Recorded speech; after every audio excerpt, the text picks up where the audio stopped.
Okay, so very happy to say we have with us Olympic silver medalist and FBD Insurance Ambassador as well, Paul O'Donovan. Paul was announcing today, very nice initiative, the recipients of the FBD Make a Difference programme. It's in conjunction with the Olympic Federation of Ireland, and the fund will assist Olympic hopefuls in their preparation for the Games. Paul O'Donovan, always great to talk to you. How are you? Thanks very much for having me, Joe. Like you're saying, it's great to be here with FBD to help them launch this new initiative to make a difference to the younger up-and-coming guys. And sometimes they're in a little bit of a tricky situation because it takes a long time training at that top level to really bridge the gap up to the elite guys and to be able to contend with them. And sometimes there's just people can't do it just because there's too much of an expense, or they can't pay levies to go on a training camp, or say move in rowing's example, rent a house down in Cork to train at the rowing centre. So these little extra bits will hopefully help make a difference to those younger guys to commit, and hopefully we'll see that come to fruition now in the near future. No, I can imagine. Listen, we can't all be on the Graham Norton Show, Paul, you know? Yeah, that's going back a long time now, Joe. We're living in the past, man. Yeah. I never asked you about that, by the way. Was that a fun experience? It was good fun, actually. Yeah, I'm not much of a kind of a media guy or a talkative person, but Graham, in fairness, he just made everything so smooth for us, very nice and friendly, and like he's a rock star, and so are all those other guys that were on with us, and just very nice, open, friendly, chatted to us very well, and that. But like we always say, and when the brothers with me as well, that we're kind of happiest when we're out there on the boat doing the rowing and putting in the hard miles, and then hopefully getting the results then at the regattas. So it's kind of nice to try out those things, see what it's like a little bit, so that you're never left wondering. But a good experience as well to realise that we were happiest doing what we were doing initially, which is out there rowing. So you got to do a little bit of the media stuff as well, get some publicity out there for FBD, and also just so that other younger people in the sport can kind of take an appreciation for it as well, and have some confidence in what they're doing. Yeah, for sure. I mean, you're happier on the boat. Gary's definitely happier on the Graham Norton Show. You're probably right. No, I know he likes the rowing, in fairness to him. Yeah. And now backstage, are you all sitting around together having a good time? I mean, there's definitely some guests who come out in the Graham Norton Show, they've had a few drinks. I'd say there probably is sometimes, yeah. So we were there. Well, you see, they record. It's not done live, so they record it over a long period. So the rest of them were out there for a while before us, and we were just kind of in the backstage. And they have a bar there, like you can horse into drinks if you want. But we're athletes now, Joe. We wouldn't be drinking too much of that type of thing. We have to be careful. And then we joined the couch then a little bit into the recording, but then I'm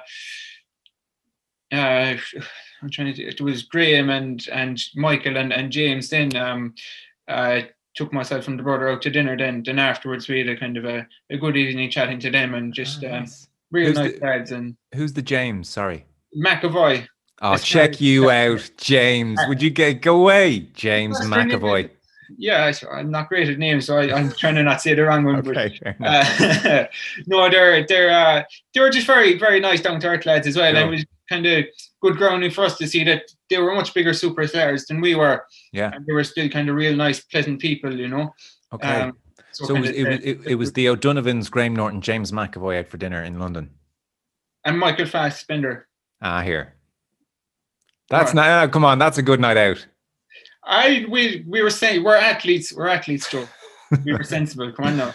Hey, that's brilliant that you all went out for dinner afterwards, because often with these things, it's right, we're done. That's a wrap, everybody. Goodbye, go home, separate. That's kind of cool. You all went out and made a night of it.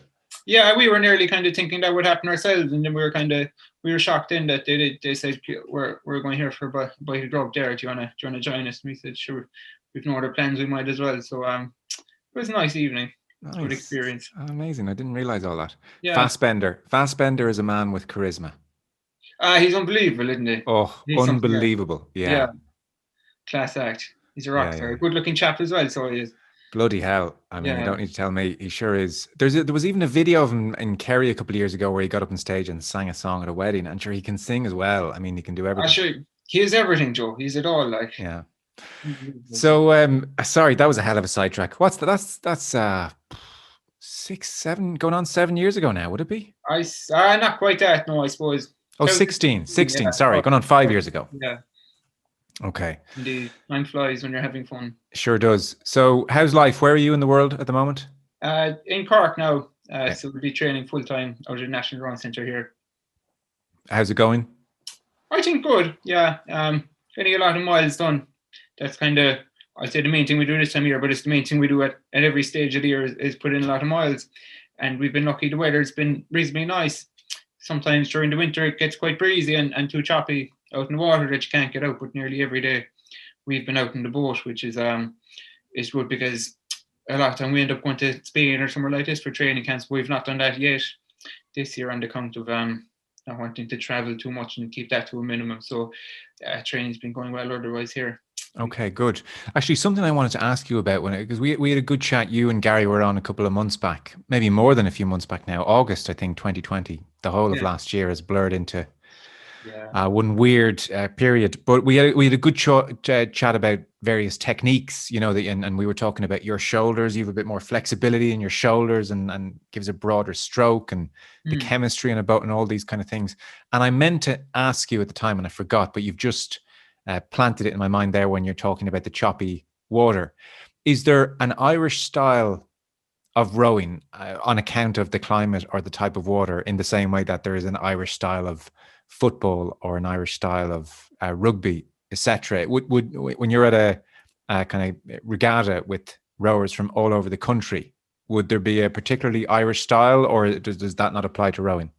I think there are very subtle differences, and it's probably a little bit hard to describe how one would row in choppy water, but it's more of a kind of a reactive experience because the oars are kind of tipping the waves there that are coming up. So you just have to learn to be kind of reactive with the boat now to correct things rather than a particular kind of drilled into a kind of style. And like that, we noticed it, especially we went to competitions in the earlier years, and there would have been like kind of windy regatta venues and stuff, and just some places there. We always pick on the Austrians for this because they must have no wind there or something, because they were a really good crew that we used to race against.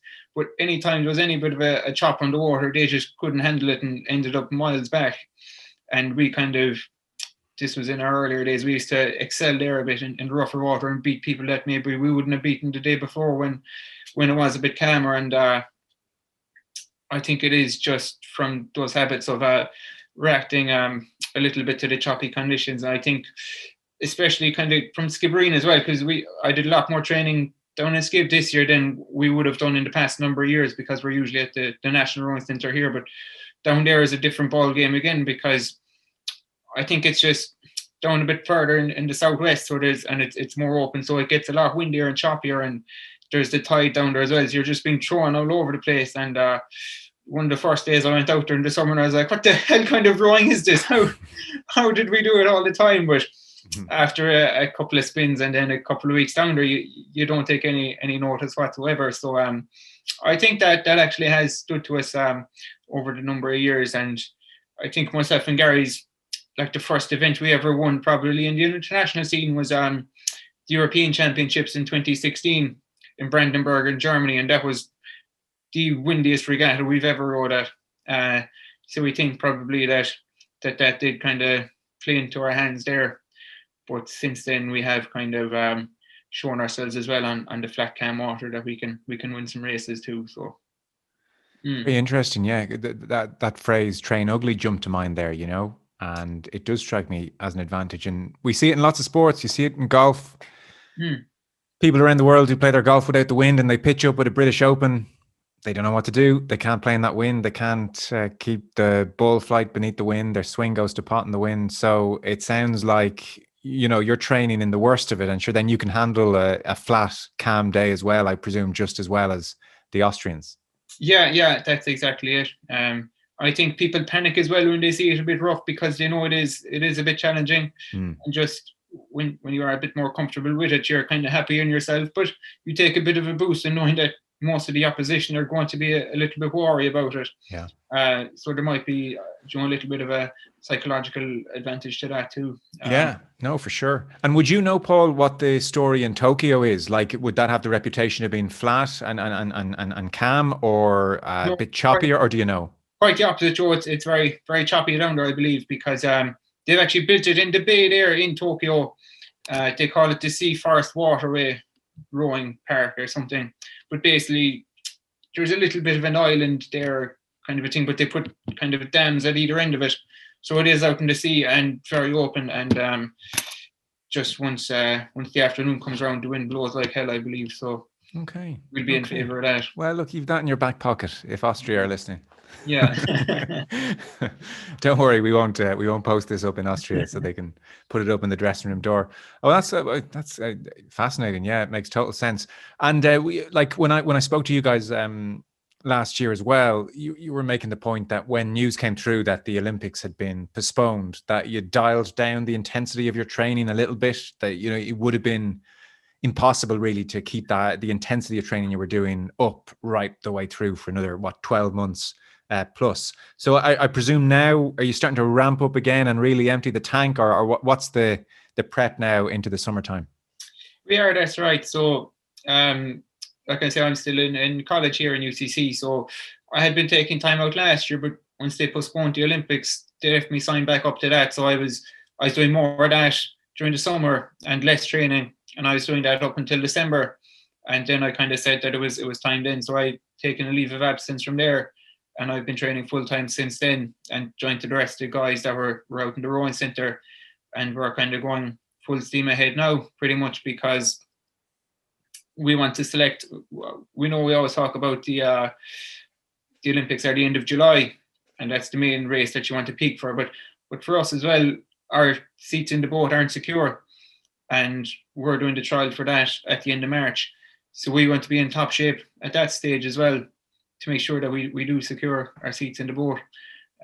So really have to have a good lead into that. And then there's kind of races from between April and June. We might do 2 or 3 international regattas, all going well, and then onto the Tokyo regatta. So really, especially since December, you've been kind of going nearly full tilt at it.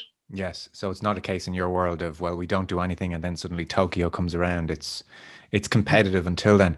And again, I'm kind of jogging memories here, but from memory, your place in the boat, pretty safe, without wanting to overstate things. And then you had obviously your brother, you had the likes of Shane O'Driscoll, you had the McCarthy brothers, Fintan and Jake, all, I guess, gunning to partner you, and obviously 4 into 1 doesn't quite go. When is that decision being made?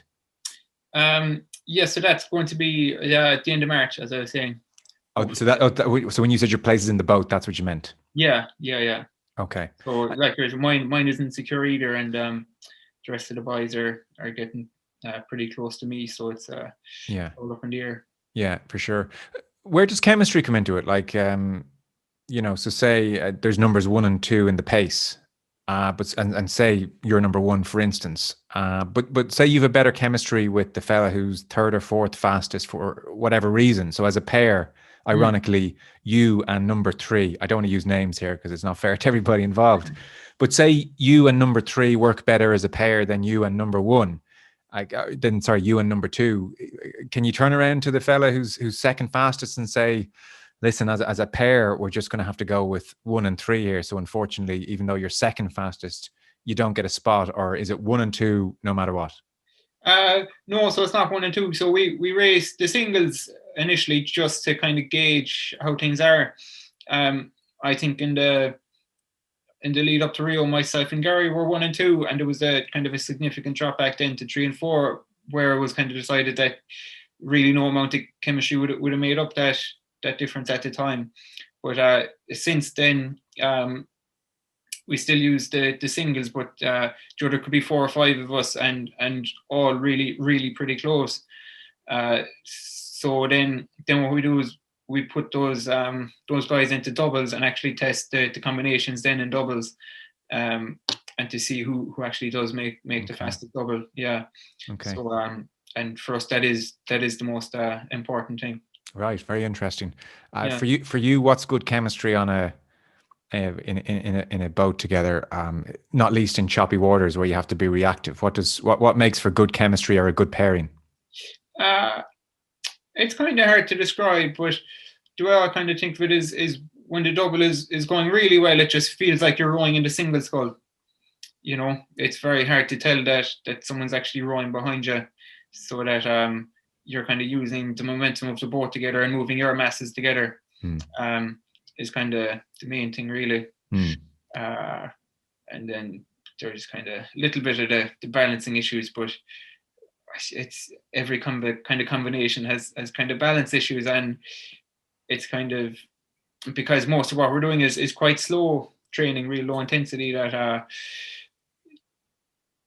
it's if you try and describe it as like riding a bike. You know, if you're riding a bike pretty slowly, you're a bit more wobbly and more inclined to fall off, whereas if you're going pretty quick, it's just easier to keep it steady. So we kind of find that sometimes during those long spins that it kind of falls about a bit more, which is a bit more frustrating than anything, but it tends to happen in all combinations. There's not much you can do about it, but you must in some ways be looking forward to getting that settled and behind you, because I know it's probably hung over the group for a long time. Yeah, it doesn't really hang over us too much, and we're not kind of thinking about it day to day. And what we're doing is we're just kind of swapping around the combinations quite a bit, trying to give each a go with different partners and stuff like this. And they're reasonably consistent. Yeah. So Joe, there's a good bit of fun in that too, like testing out the different combinations and stuff. Shows there's depth of talent there as well. I mean, it's a tough problem for whoever doesn't get picked down the line, but it's a good problem to have for Irish rowing. It is indeed, and it's not just in our event either. It's kind of across all events. So we leave Sunita there in the women's single. She's doing quite well, and she's pretty secure in that spot. But in the heavyweight women's group, then they've qualified a pair, and they've got enough depth now that they're going to try and put a four together and attempt to qualify that. And they won a medal actually at the European Championships. And then you've got the likes of Phil and Ronan, were kind of a new combination, more or less, in 2018 and 19, and won the silver medal at the World Championship. But Phil had to go back to work to finish his internship in the North during the summer. So a new guy, Darragh Lynch, jumped in with Ronan Byrne, and they took a medal at the European Championships. And there's kind of three girls going for the lightweight girls equivalent of what we're doing. So kind of across all boats now, there's medal winning crews and people to step into those crews as well that can still keep that medal potential. So it's really looking positive for the super. And I'm sure, look, it's part of your legacy, even though you're too probably humble to admit it. But you know, we see ourselves as boxing country when it comes to Olympics, but the rowing is right there as well, which is brilliant. What is the Olympic experience like, by the way, as in Athletes Village and your accommodation? Is it lonely? Is it great crack altogether and you're seeing people the whole time and there's a real sense of team? Is it stressful? Do you get cabin fever in those apartments? What was the experience of 16, and will you do anything differently in 21? I suppose it's an okay experience, you know. For us, we're well traveled by that stage, and we've been to a lot of regattas. So I suppose to describe it, it's just a big, almost village as such, which I don't know, is there, say 20 or 30 high-rise buildings, and you know, some countries are taking up a whole one, some are shared between others. So we had the first 5 or 6 floors, and New Zealand had 10 or 15 floors above us. But just day to day out there, then what we found was the best routine was that traffic was pretty bad down in Brazil. So it was best to get up as early as possible, get the first bus down to the course, and kind of stay down there, do 2 spins and come back for lunch, and then go back and chill out in the apartment. But basically all the kind of rowers realised that was the best routine to take because the course was so far away. So for us, we were just kind of bumping into the whole time the same people that we'd see at all the other regattas anyway. But then I suppose there was, say, a bigger kind of a an Irish contingent in with, like you're saying, the boxers, that we used to have to share their weighing scales because we had one for the rows, but we left that with the girls then because we knew that the boxing lads their room was pretty close to ours.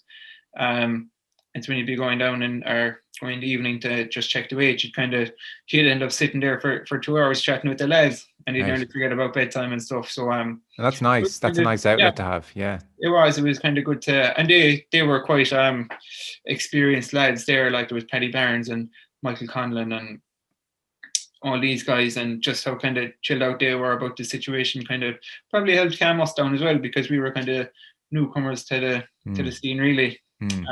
Well, I know from speaking to a few athletes that almost the boxers have led the way in that sense of team. You know, they're all individuals, but they're very much the boxing team, and maybe other disciplines have taken that on board a bit, that we're Team Ireland. Let's hang out together. Let's look out for each other. And that seems like a really nice thing. Quiet bunch, I'd say, the boxers as well. I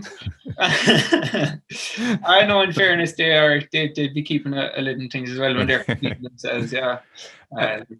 Would you go up to, say, for instance, 4 years ago, would it be really frowned upon to wander up to say hi to the New Zealand folk and how are things and make friends that way, or? No, it wouldn't be frowned upon at all. And like that, we know a lot of the rowers from other countries as well anyway. So you'd just be chatting to them a bit, and sometimes you might be chatting to some of them, and someone from another sport would come along chatting to them, and they just introduce you or whatever. But then, say we trained a lot in Seville, and the Angolan rowing team were training down there as well. So we were kind of we hung out with them quite a bit down there, and in the food hall, we used to go to dinner with them. And then some of their friends then from they do a lot of kind of Asian and African kind of rowing development camps. They're more of a developing nation. And so they'd have a load of friends from those countries as well who'd sit with them for dinner, and then we'd sit down with them and just have a chat about what life is like in their countries, and and what their rowing scene is like and stuff, which it's pretty cool to find out about, you know. And for sure. Yeah. And because the Olympics are curious as well in that at the start, obviously everybody is in competitive mode, and then with each passing day, it's like the end of school for different disciplines, and they're just running around causing running amok, going to McDonald's all the time, and it gets more and more fun as it goes on, I hear. Yeah, it's true. Well, my experience is a bit different because I left maybe 2 or 3 days after our racing because I wanted to go back to regatta in Rotterdam. Oh, did you? So could you have stayed and just enjoyed the Olympic experience and gone to events if you wanted to? Yeah, you did. And so Gary did that, and he had a good time doing it. And we'll say for those 2 or 3 days, we used to go out in the evening and do a bit of partying and stuff like that. But all of that really is kind of happening outside of the Olympic Village. Okay. And it's more kind of with the spectators and stuff like that. And that's where all the crack is, because to be honest, like people say, oh, there's wild parties and madness goes on in the village and all sorts, and condoms everywhere and no condoms and who knows what going on. But there's none of that, because like literally up until 10 minutes before the closing ceremony, there's actually competitions going on. Okay. So be frowned upon if the music was going too loud. Yeah, you're right. You have to show a bit of respect going in there, and they're kind of checking everyone's bags and going through X-ray scanners and stuff like that, entering the village, so that you can't bring in alcohol or anything like that in there either. So right, okay. And look, geez, I mean, this year of all years, it's going to be a different games. Hopefully it happens, and then when it does happen, it won't be as it was. That's for sure. Away from all that, I know you're pursuing your medical studies as a final point. How's that going? Where are you in that? Yeah, so I'm kind of a little bit through third year now. Of how many? 4 years for the graduate entry program. So I finished off second year there during the summer, and kind of took it up until December this year. Then we were kind of doing some different rotations, and I said to them then at that stage that, look, I need to kind of focus on the rowing full time now to actually secure my seat in the boat to get to Tokyo. And they said, all right, so hopefully now we'll go and do that for the summer, and I'll pick things up again then afterwards. Okay, very good. And has any area of medicine caught your eye? I'd say I actually kind of find it all quite interesting, but I really like the idea of surgery. That's kind of what got me into going back to do it, and I've kind of seen a bit of it since, and I still really enjoy that. So we'll see. Time will tell, and they put us through a lot of different rotations along the way. So I'll try and keep an open mind too.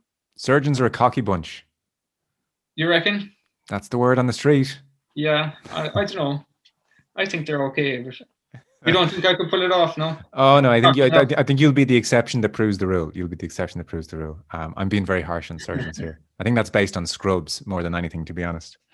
Maybe, yeah. A bit of a reputation. They do. Listen, it's good to check in with you. You are, and I always think it is always great to talk to you. You are one of our great athletes, and you just operate beneath the radar, but you're as good as it gets, really. So it's always good to hear from you. Hopefully the games go ahead. Hopefully you're there. Hopefully it goes well. I'm sure we'll talk to you in the meantime. But for the time being, Paul O'Donovan, FBD Insurance Ambassador as well, I should mention, and Paul was announcing the recipients of the FBD Make a Difference program, and that's in conjunction with the Olympic Federation of Ireland. So the fund is going to assist Olympic hopefuls in their preparation for the games. So Paul said people texting him for money for the last few months, I would suspect. Good to talk to you as always, Paul. Thanks. Thanks very much, Joe. Appreciate it.